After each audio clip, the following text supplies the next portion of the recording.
I'm Coach Tarek. And I'm Vanessa. We are your movement experts, and we are here to educate health and fitness professionals with the tools to create real change for and within the industry.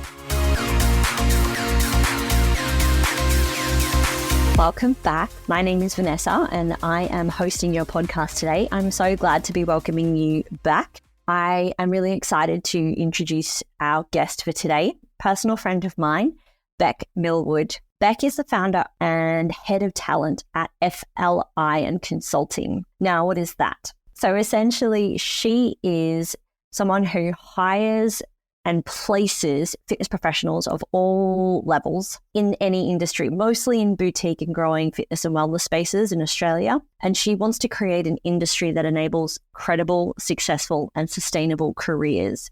She's had her previous life as a fitness professional. She's a group exercise instructor. She has a place in my heart as being a group ex instructor.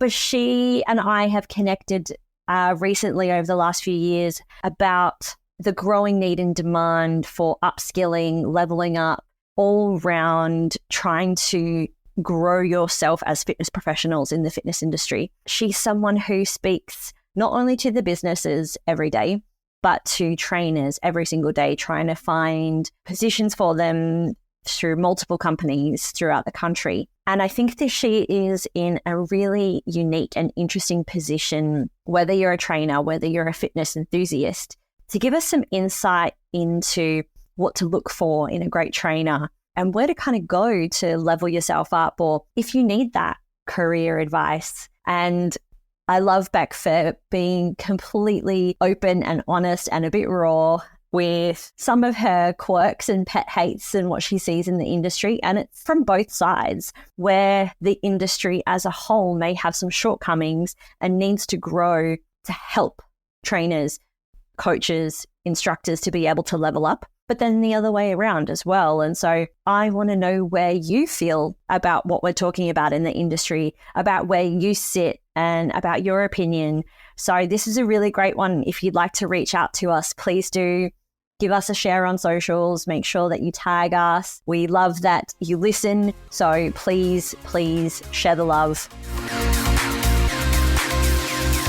Hello and welcome back. And with me, I have Bekk.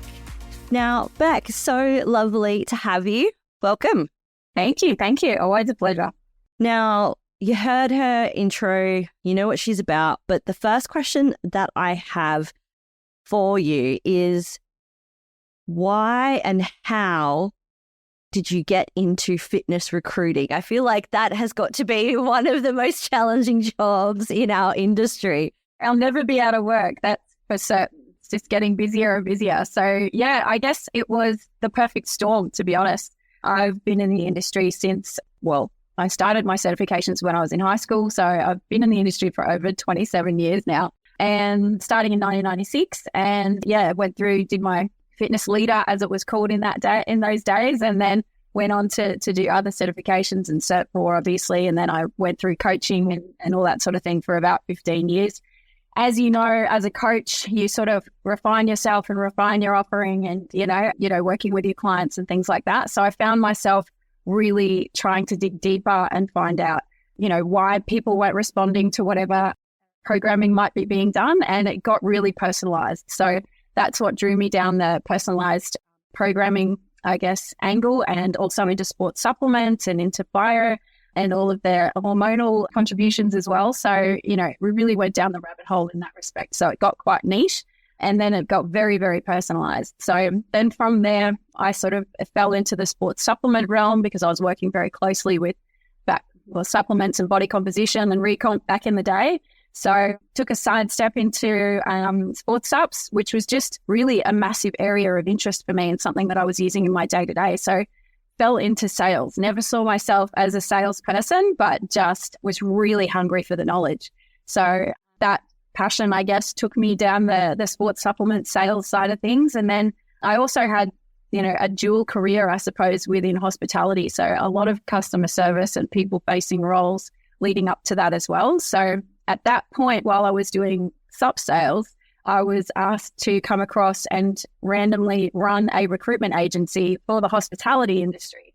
So that's how I got my foot in the door for recruitment, and it started out in hospitality, but as we know, very still a people-facing industry, and a lot of symmetries in the two industries. So just two ends of the stick now, and followed that through doing agency for those guys, and then went into working for myself then as, running states for some Sydney head offices in the recruitment space, and then, fell back into what I loved and combined the both, being obviously fitness side of things and having a giant network, to be honest. That met that long in the industry means you know a lot of people, and everyone sort of just naturally comes to you to ask, who do you know? What do you know? Who can you put me in touch with? And I just became a matchmaker from there. And that was about 5 or 6 years ago. So yeah, focused in the fitness industry for the last 5 or 6 years doing recruitment. And yeah, lots of other things that feed into that space as well. So a lot of industry engagement and community events and things like that. That's why you see me everywhere.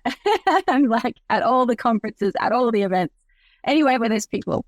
That's so good. I think the networking side of it is massive, because I don't think that a lot of trainers or people realize that, if you're stuck in your own like little business in your own little corner and you don't go out and do courses or go to events, it's really lonely. Yeah. And I'm a completely remote worker as well. So, I'm alone a lot of the time, but I feel like I'm surrounded by hundreds of people because of the amount of conversations I have in a day. But yeah, definitely getting out and doing the face-to-face stuff, there's nothing that can replace it. Do you think that in our current, state of the world with lots of online trainers, and I don't know about your perception of the industry, I'm going to ask you in a sec, but I feel like it's quite segmented, particularly after COVID. Like a lot of people have retreated back into their own little boxes. How do we network? And what's the value of networking like right now in fitness? Yeah, absolutely. I guess it starts from what I was saying before about just being hungry for knowledge and just trying to better yourself every day. We see it everywhere in everyone's campaign at the moment. Better every day, 1% better, like all that sort of thing. It's real. That is a real thing. You have to keep putting yourself out there, and you can become very isolated or segregated, especially if you're a sole trader and, personal training, group fitness, all that sort of stuff. We're running our own businesses within these businesses. We're running our own brands within these brands. So you have to actively, people aren't going to come to you and drag you through the professional development pipeline. It's up to you when you're running your own business. So you have to keep putting yourself out there, or putting your hand up, or like I used to do, just find the best of the best who were teaching or had done or successfully run whatever it is I wanted. And I went and hung out with them. I made sure I was in the room, just for free, volunteering your time, any way you can get your foot in the door just to hang out with those people and absorb everything, that they've got going on. That's the progression steps as well. And obviously you've got all those millions of courses out there that you can do as well. But I guess coming back to it and how you sort of navigate all of that is to find out who you really are and what really lights you up. So, where are you going to thrive? What makes you get up every day and want to be there for your clients and all that stuff? What's your passion? Find those things, find the people that are doing it well, and get yourself in the room. There's so many opportunities. We've got a lot of great conferences. We've got, Fuel Summit, we've got Fit Summit, we've got Firelex, we've got, Oz Active and all the things that they're doing. So yeah, there's a lot of opportunities to get yourself in the room, and it doesn't always have to be paid, so there's a lot of free opportunities to get yourself out there as well. Networking events, WEFA's great, putting yourself in the room with those people, and even mentors, just people that you've found in the industry. I have this conversation with a lot of interviews that I'm having, like, which brands do you think are doing it really well? What's, who are you following? Talk to them, put your hand up, ask them a question. You can get a lot of value that way. It's always been really interesting to me over the years that I've been in the industry, as well as how so few PTs have ever had a PT or a mentor themselves when we're in the business of doing it for everyone else. Yeah, I've got a coach, always had a coach, would never not have a coach. Like, you can't see, there's a perspective from the outside that you just can't know for yourself. And, even if it's just for accountability, it's really important to have a coach, and not just for your fitness or wellness, but for your business, for your, for your thought processes, for your mind, Yeah, bring it all on. Yeah, 100%. And I think that when I approached my mentors back in the day, they mentored me for free. They gave me, an hour a month or whatever, and we sat and I bought them a coffee or I bought them breakfast or whatever, and they would just chat to me. And like, it doesn't have to be any more structured, I suppose, than something like that. People think that they enter in this like deal and they've got to go through all of these steps to get this mentor. It's like, no, like relationships. Yeah. And you absolutely, it goes both ways. They're getting as much, well, they should be getting as much out of that relationship with you as you are from them. So, it's a value add from both sides. Yeah. No, that's so good. So let's go back a little bit. I talked about how I felt about the current state of the industry. You have a really unique perspective where you sit, because you're not quite a coach at the moment. You're not quite an employer. You sit kind of in this in-between space. Everyone tells me their secrets. Yes. Exactly. And deepest thoughts. Yeah. Well, what would you say is the current state of the industry in terms of, are we growing? Are we stagnant? What are people saying to you? What's the feel? Yeah, it's all of those things, to be honest. The industry is growing, and, you talk to any brand at the moment and they have this aggressive expansion plan conversation going on. So there's a lot of brands that are aggressively expanding right now. So, we've got these great goals to open such and such amount of studios or gyms in the next, 2 to 5 years. Then you've got the other end of the stick where I sit, which gives me, the spine shivers, is where we're going to get all these professionals to run your venues. Cool. Okay. So, yeah. So, I mean, and we've got a lot of RTOs that are, producing graduates and all that sort of stuff. We've got a lot of people coming in from overseas. We've got all this sort of stuff. But when it comes down to finding these people, we have to look everywhere, and we have to be looking everywhere. But the level of the courses, well, not the level of the course, but the way that a lot of the courses are being done now, and especially since COVID, is online. And we're very much a face-to-face industry. We're a service-based industry. We need to be able to feel confident in building relationships with people and, taking them through programs, having conversations, sales, all of that sort of stuff. And it's a big piece that's missing, and they're not prepared. So I guess a lot of the conversations I'm having with candidates coming through is that they don't feel ready, they don't feel prepared. They're looking for experience hours, and their RTO doesn't provide them. So that's been a huge gap in the market, is people coming through who are ready to work. So, and then I think graduations in general are, I feel smaller amount of people than they used to be as well. So we're not graduating as many through the courses and things like that. So it's multifaceted. We're over here with facilities who are creating incredible facilities, world-class gyms and huge gyms, and we've got super boutiques. We've got boutiques, coming out of our ears everywhere on every corner. And we need real professionals to run these businesses. And so that comes down to, I think, producing great people through these courses in giving them what they need to thrive during the course and having them prepared by the end of their course. But then also it feeds into the facilities themselves being able to nurture and career development and learning and development within the business as well, to nurture their upskilling and their continued growth within that business, so that, they can really retain these great people. So there's a lot of things that we can be doing and a lot of areas to look at to sort of make the whole thing flow and to get us the amount of people that we're going to need in the coming years, 5-10 years, to be able to support all these fantastic venues that are being built, because they are amazing.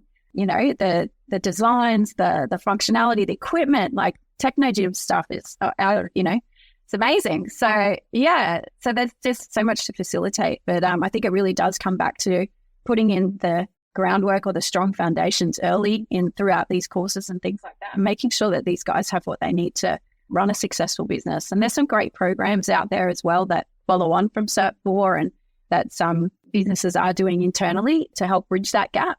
But I think that's probably my biggest observation at the industry. I mean, it's super exciting. We're like going in these great directions. We're world class, we're right up there. And from an attraction point for Australia in particular, like everyone is coming here because of the standard of the gyms that we have and the facilities that we have here, not to even mention the boutiques that are including wellness now and all the way through to recovery and restoration. It's a huge thing and mind blown when they come here and they hear or they see what we're doing. They are so attracted to coming here. So we're winning in that space. Yeah, but we need to make, I guess, the flow a bit easier for them. And on the other point to that, talking to a lot of really qualified people from overseas, different countries, Brazil and Asia and the UK, and, they've got these fantastic certifications, but they come here and they work in hospo. They're working in cafes because what they're allowed to do on their visa is not fitness. And we are just missing this huge pool of people who are exceptionally qualified. And we can't, they're not coming to us. They're going to the local cafe. Like, how does that make sense? And then they'll, so I think that's, you'll look at their resume and it'll be like PT for this many years and, OXPs and all these great certifications that they've done. And then they work in like Donut King when they hit Australia. And I'm just, why can't we absorb those people? So yeah, look, the international conversation is something that we absolutely need to support to be able to fill these spots. So it'll be a big focus in the coming years for sure, especially with the new agreement with the UK, where they can come here and not have to do regional work now and things like that, so they can stay longer on their visa. And yeah, we can try and absorb those people as much as possible. But yeah, all my conversations, half of them have switched to, people coming in from overseas for sure. Wow. So that's really interesting. It feels like, just as a bit of a sum up, that the quality and the expertise of the actual facility and the functionality of the facility is very high. You got the best people running it. But then there's this gap between the people that we have in Australia and their qualifications, or the amount of people that we have, just because maybe we're a small country and we have some reason haven't attracted people into our industry. Do you think that there's something about our industry for professionals, for PTs, for group exercise instructors that we're missing that can help them bridge this gap? Because it's hard. Like, I've done it for not a lot of money for quite a long time. Right. Well, that's the conversation. That's what we're talking about, So, and I understand that, there's certain margins to a business where, the business is viable and you've got to balance the whole process, the whole budget and things like that. But look, it is something that businesses need to look at seriously, is how they pay their staff, because it is a big part of retention, and especially with the way that the cost of living has been in the last year in particular. Like, there's been a lot of things that have shaken us up in the last few years with COVID and, that really changing the mindset of people as well. They're really looking for work-life balance and stuff now, and it's worked in our favor, and it's also, taken away a bit. So there's, some balancing of conversations going on there, but definitely the cost of living thing is something that's hitting hard at the moment. And especially with another part of recruitment that we're trying to attract, which is those career changes. So if someone is in a sales role in another industry, you've got to have that conversation with them that they may be looking at taking a step back to move forward. And you sort of have to look at the other value adds of why they're, changing industries and things like that. Obviously, they're very passionate about health and wellness and things like that. But yeah, it is a very real conversation. And I think, if businesses have the capacity to do it, look at packaging things in a different way, flexible work weeks, 4-day work weeks, any other way that can be attractive. It could be the same package, just package it differently. We all know marketing, right? We'll just put a spin on it. Yeah. Once they're in, they will really understand. And if they are in a great culture and they are getting all the benefits of everything else that's going on in that business, like the learning and development, and they're being in an environment that they genuinely love and thrive in, all those things add to the quality of a role and the culture that they're looking for. So yeah, it's not always about the money, but you've got to make it, attractive in that space as well, because we don't have the big bucks to play with most of the time. Well, I think that was part of, I stayed with a big box facility for 10 years. And the first 5 years of that, I wasn't getting paid a lot. I was doing a lot of PT sessions, a lot of group X, but I got a lot of free learning, like a shitload of free learning. And look at you now. Trying to teach it all now. But it's true. And not only was that offered to me, it was offered to a lot of people, but I took advantage of it. I put my hand up for every single, yep, I'll do that. Yep, I'll do that. Yep, I'll do that. Yep, I'll do that. And it has put me in good stead. But I feel like even that now for businesses is something that they're not investing in, or they're doing it perhaps internally because they think that it'll be cost effective for them to do it internally. And we're seeing all of these amazing courses that were developed by these professionals with the same, years of experience, years of being in it, doing it, not getting the light of day because of a cost. And what do you think is the trade-off of those costs?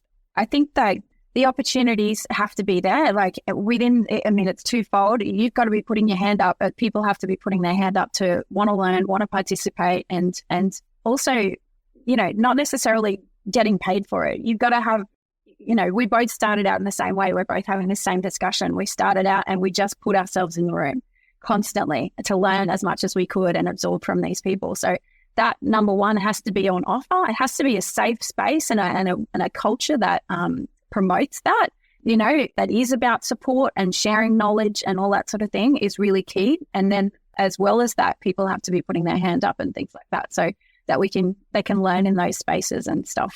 Yeah, I think that's really important. And it's a massive gap in the people who are coming through these days wanting to be paid before they're sort of shown their worth or put their foot in the door or been you haven't even spent time in the business yet, or and it goes back one step even further before interview.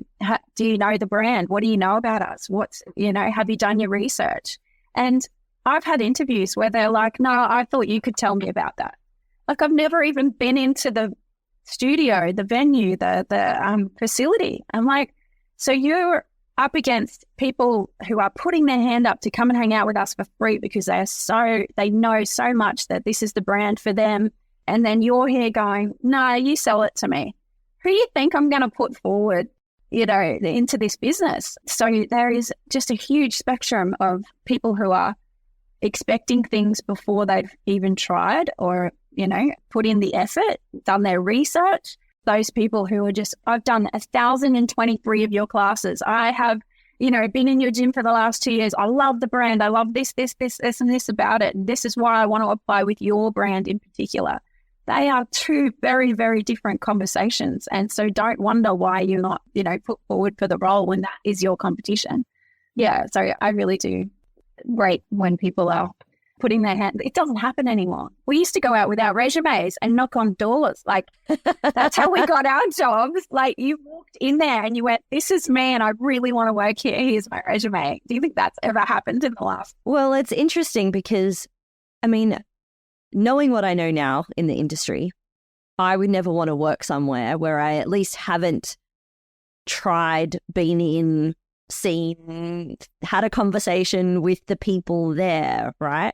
Because if it's somewhere that you want to grow, if it's somewhere you want to develop, if it's somewhere that you're going to spend 30 to 40 to 50, depending on what you're doing, hours a week there, you want to make sure that you're like well into it, that you really understand what they're about, but also what they're about is what you're about. And I think that that's huge. These big brands are very clear about their values, their mission, how they want to do things. And I think the advice that you're giving, and I would definitely second it, is that you have to start with yourself, know where you want to go, and don't be afraid of, you don't have to do 1,000 classes, do a couple. Someone actually did that. I spoke to him the other week. Yeah. Like, walk in the door and check it out. Why do you want to be in that environment? Why does this environment spark over somewhere else, And don't be like, oh, I've just applied to everywhere, so tell me about this one. No, it's not how it works. I'm not going to drag you by your hair into these roles. It's not like it used to be. We're talking about a very professional business setup. These gyms are high performing. If you want to be the best of the best, show your initiative and show that you've done your research. Why are we putting you in this room? It's very competitive to get into these businesses. But there are other brands out there that don't align with that set of values, Very cool. Let's talk about Rainbow Land for a second here. It's Rainbow Land in the fitness industry on both sides of the spectrum, and you're helping businesses get the best people coming in. What does the industry look and feel like that's currently different to what's happening now from your side of things? Like, what do the businesses need to be Rainbow Land, and what do the instructors and coaches need to be in Rainbow Land? So what's best practice sort of situation? Yeah, absolutely. So, I mean, it's a compilation of everything that we've just discussed. So you want to make sure that you've done your research from the beginning. You know, you're starting out in the right stead. You're being trained by the right, reputable business that's going to give you what you need to be successful in your RTO space. So doing your Cert 3, Cert 4, or whatever your specialist certification is, starting out with strong foundations. During that process, you should be able to speak to your mentors, speak to your coaches, do your research, and really come to understand yourself as a trainer and where your niche might be. I understand we're all generalists when we come out of there, but you must have some interest, something that interests you more than something else. And that sort of gives you a bit of a way to, or a pathway to sort of follow when it comes to finding your next mentor or the brand that you might want to work for. So I know everyone's on Instagram and social media. Don't tell me we don't follow certain businesses and brands and people. So, you might want to follow that and see where that leads. If you have a specific brand in choice that you feel you resonate with, or that you share the same values as, or you just really love training there and the vibe is awesome and you love the community, like maybe that's your pathway. So listen to all those things that are coming up during your training. From there are courses you can do to bridge the gap. If you're not feeling so confident, you can do some extra courses, and there's heaps of free programs out there. Just hit me up. And then from there, having conversation with someone like myself, like a career coach, or, these are all free opportunities for you to just gather information, like pick my brain. And then we'll sort of have a chat about which brands might be right for you. And then also how to apply for those brands. What is each of these brands looking for specifically? What are their values? What is the culture like internally? If you speak to people in the business, or you speak to people like myself who deal with these guys on a daily basis, I can give you all the insights in the world and help you prepare accordingly for that interview to put yourself in the best light. But like we were saying before, best thing you can possibly do is your research. If you've got a facility that you love, go and hang out there, learn their language, speak their language, speak their vibe, hang out at their events and their, all that sort of stuff, because you're going to be front of mind for them. If you know the coaches in the business, if you've met the club manager, or you go to a lot of the classes and things like that, you can get to know people. And then when they're talking to recruiters or their internal hiring department, a lot of the time our members are, our first point of call for these roles, because they are so well ingrained in the culture and such a great fit for the business and a great ambassador or advocate. We look to those people as well. So then you have your interview process, and it's so simple. Please be early. Please dress professionally. If you're not showing up on time, let whoever the interviewer is know. It's just the little things that are, etiquette and respect that are going to get you, through the door or in the best light then. So tiny little things like that, and be prepared. Don't turn up to an interview and expect the interviewer to sell you the role. You're there to sell yourself or speak about your alignment with this business. So yeah, that's really important to placing the role as well. So the more prepared you are, the better, you're going to be in these interview processes. And there are definitely ways to be prepared. It's also like in the interview process, you don't want them to sell it to you. You also want to know and have questions for yourself that you've prepared to see if you think that this opportunity is what you thought it was. Come armed with questions. Absolutely. Yeah, they love questions. 100%. Done hundreds of interviews in my lifetime. And I think that the people that I've hired are the ones who don't know it all, who are just thirsty and keen, just so keen. Yeah. And keenness and openness are like the most desirable qualities in any fitness professional, in my opinion. That's exactly right. And this is why we have this conversation, and you'll see it a lot in their marketing, advertising.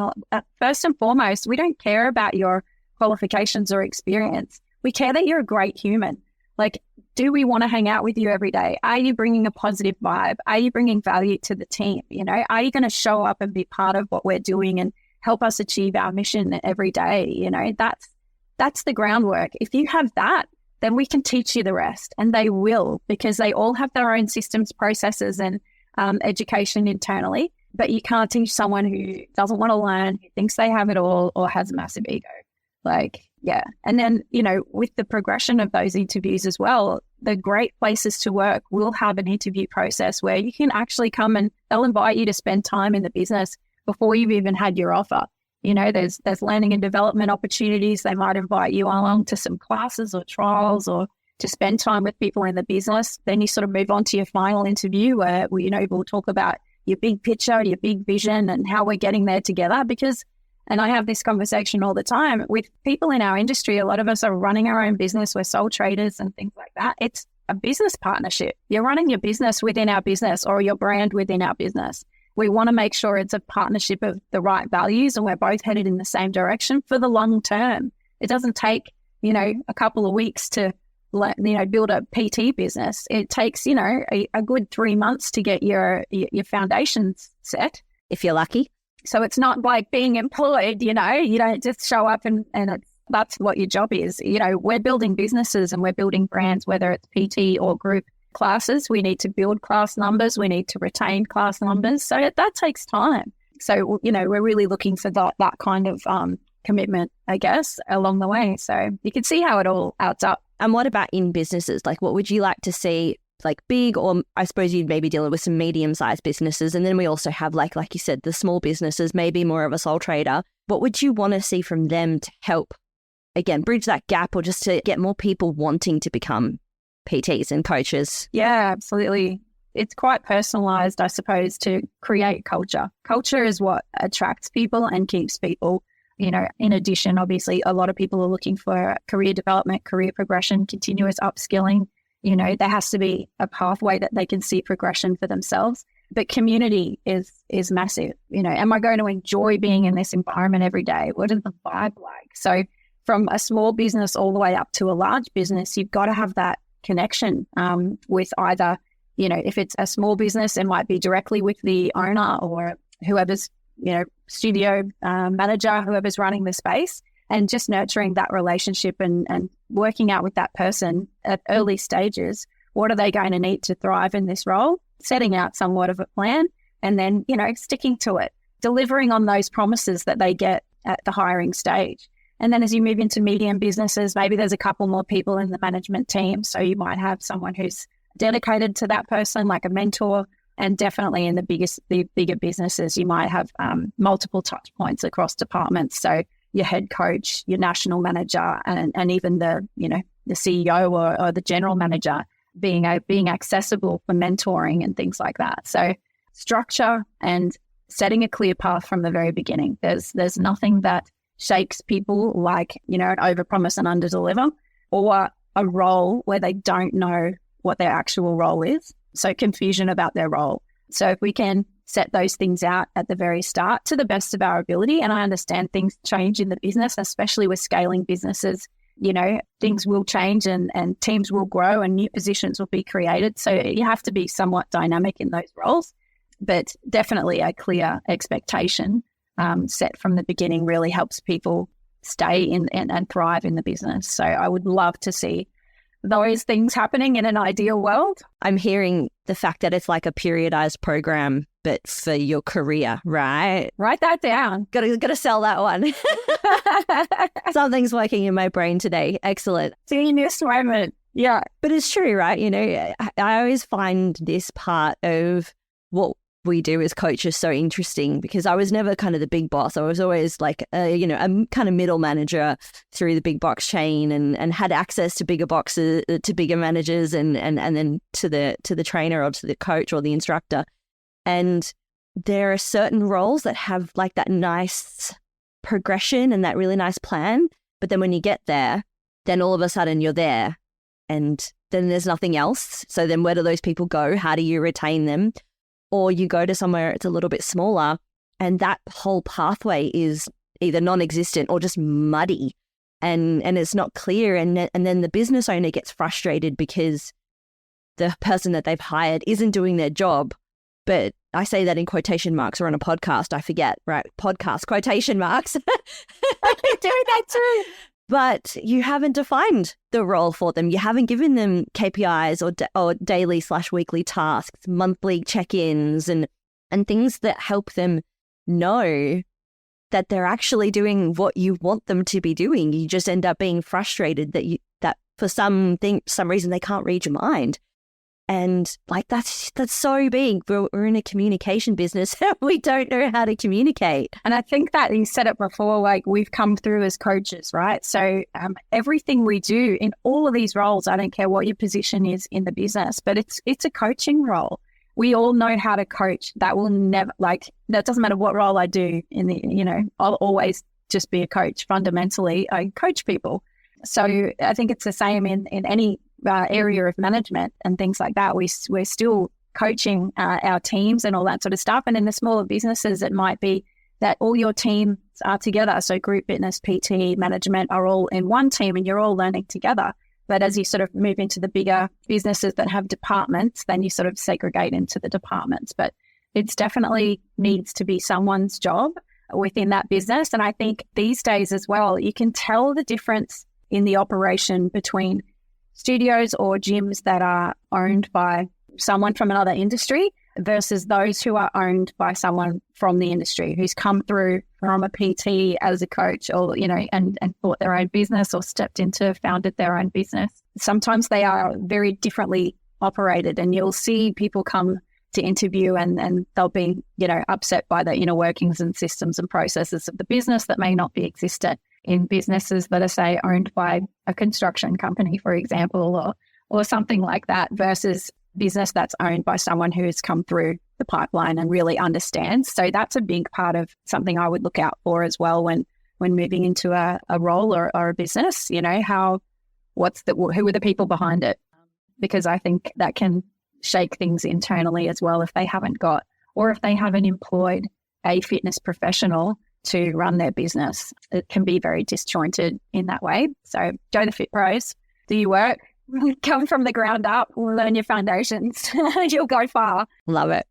From your perspective as well, I'm wondering, do you know or have a good understanding of what consumers are really looking for at the moment? Like, what do you get feedback? What are they hungry for in terms of fitness? Do they, give us that picture? As in members and fitness trends and stuff like that? Yeah. I'm not working in a club level, so I only know what comes to me from our fitness professionals and what they've been experiencing and stuff like that. But from a demand for roles and placements from clients, it's, in the group fitness space, it's definitely the wellness side of things has had a big push, but also still equally the strength and conditioning or the functional side of stuff as well. So, there seems to be two lanes now that we've split our fitness directors up into, and they are now, we have heads of wellness and we have, our fitness directors as well who are looking after the fitness side of things. And then we have the wellness side of things. And when I say wellness, I'm probably talking about, reformer, Pilates, bar,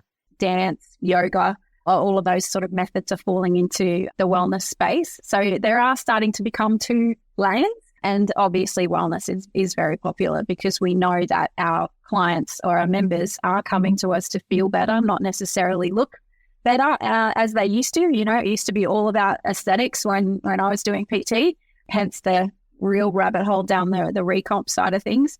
But these days, I think and we've got, the great part of that conversation is we've opened up a whole new market. It's now for everybody, so we want people to be coming in to feel better and have services for them as well, rather than just, the bang it out hardcore fitness side of things or, the bodybuilding side of things and stuff like that. So we've definitely diversified. We've definitely opened up the pool to our members. And I really love that conversation because for me, as I've moved through, that space in looking better and looking a certain way, and, I'm old now. And so now I want to feel a certain way, or I'm much more into the rehab side of things and the restoration side of things because work is so hectic and I just can't smash my body like I used to as much as I want to.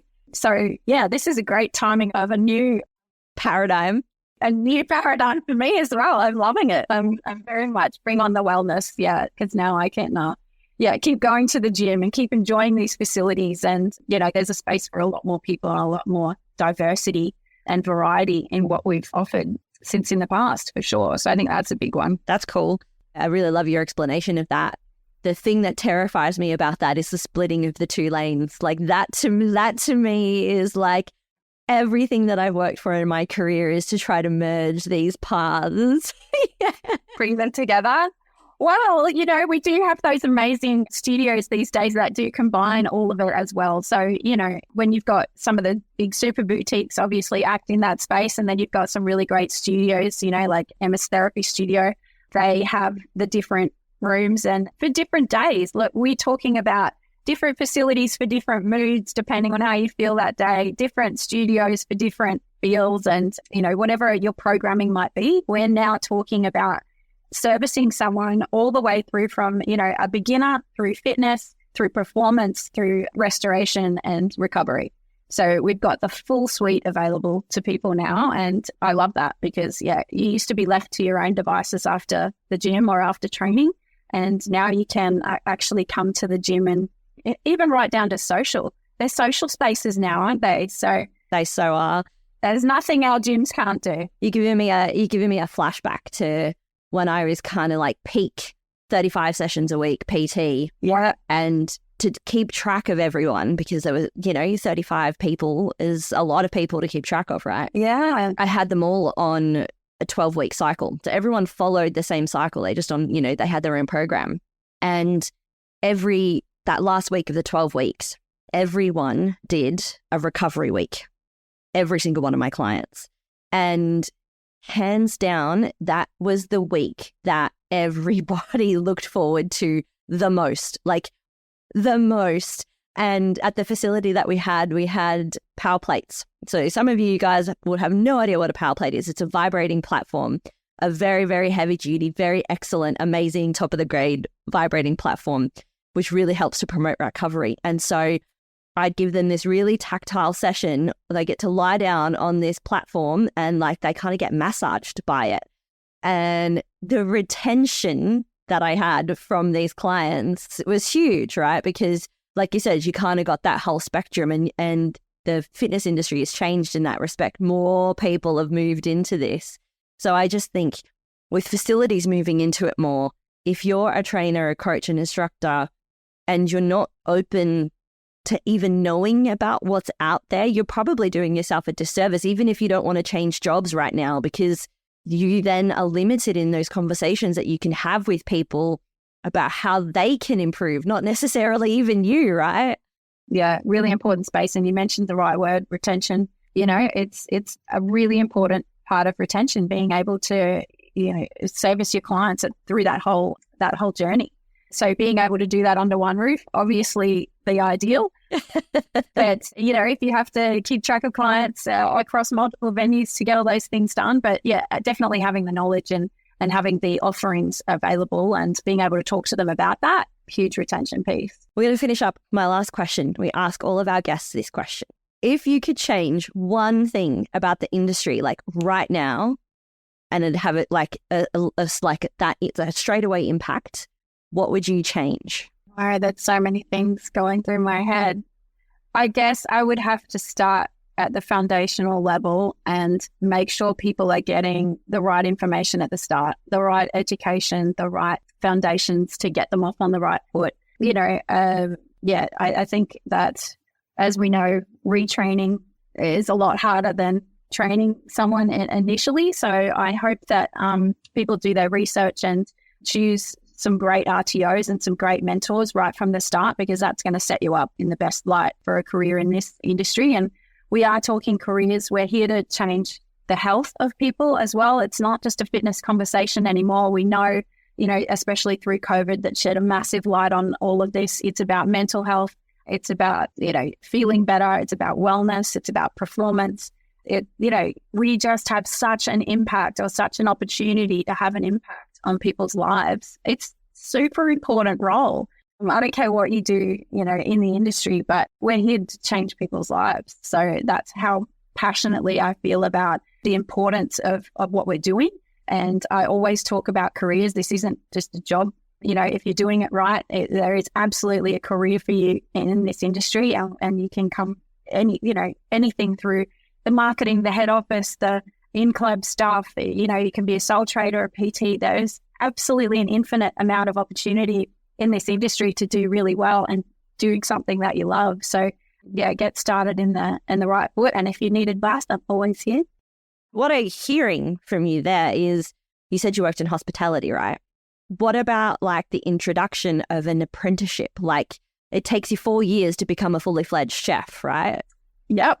How does it take you 4 years to become a chef and 6 months to become a trainer? Like, honestly, how is that even that disconnect? There's so many conversations going on about, raising the bar in this industry and our standards and our education and all of that sort of stuff these days. And I think AusActive's doing a really good job in trying to make that happen or facilitating that as well. So yeah, I mean, it does come back to the way you do your training. It's really, yes, you can do a cheap course in a weekend. Yes, you can do an online course, but think about the repercussions of that. And I know from experience that, you're going to come out of that course and you're not going to be prepared. So you're going to have to spend additional money finding how to bridge that gap, and you'll just be pulling pieces together all over the place. So better to invest properly in the start. But yeah, that we do need to raise the bar because, like I said, it's an incredibly important role to have such an effect on people's lives. And, the word longevity now is a big conversation as well. We want people to have longer, happier, healthier lives. So yeah, I think education space is a really important part of getting that one done. Excellent. I love it. I love your time. I appreciate you. Thank you so much for coming onto the podcast. Any last little bits that you'd like to leave? We've got your details on how to find you in the show notes. Yeah, look, I can definitely help anyone who's interested in just picking my brain, insights about the industry, insights about education and RTO providers, the different brands out there, what it takes to be successful in applying with these roles. Yeah, the full gambit of anything in that space, anything peopling and career-wise, I can certainly happy to have a conversation with anyone. If that's you, or if you know someone, and you know what, you don't have to be at the start of your career. Sometimes I actually think you could be, mid-career for a coach, for an instructor, is where you get really stale and sick of people's excuses and sick of companies and all that kind of stuff. And you really can feel quite lost and stagnant. And sometimes all you need is a conversation with someone to strike up your inspiration again, and you feel like a new person. So it's that coaching conversation, someone looking at you from the outside in. What do they see that I haven't seen about myself, or, what opportunities are out there that I just don't know or don't see in my day to day? Definitely an important conversation because, our great PTs and professionals, they do hit ceilings in their businesses. Managers, sales staff, if you've hit a ceiling and you've come to a roadblock or a challenge, yeah, definitely another reason to put your hand up. You made me very smiley. Thank you so much. No worries. Thank you for being a part of our podcast community. If you haven't already, we would be honored if you would consider subscribing and following us on your favorite platform. That way, you'll never miss an episode and you'll be the first to know when new episodes are released. We truly appreciate your support, and we can't wait to continue to grow and connect with you through our podcast.